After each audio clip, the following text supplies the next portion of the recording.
So in this first example, we're going to start with something that's already linear. So we're even going back a step from the y equals ax squared plus b1.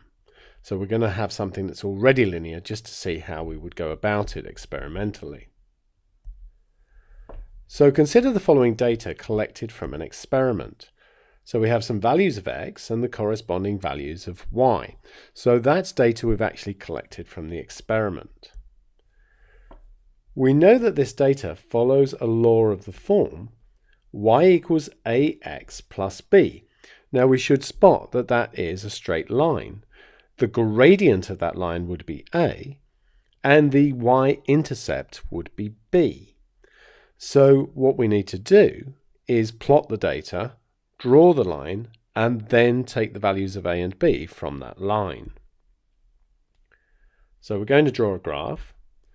And so here's our graph, and then we're going to start putting points on. So that's the 3.12.3, and then the 5.69.7, 7.14.2, 10.4, 24.2, and 12.5, 30.4.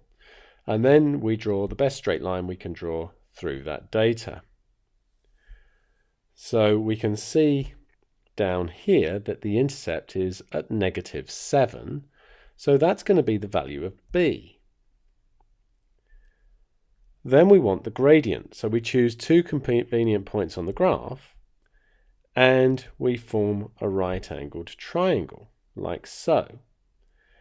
And then we can see that that's 14 across here and it's 42 upwards.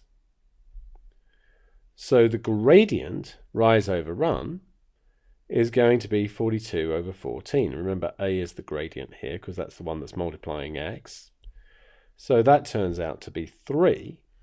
And now that we have the values of a and b, we have the law.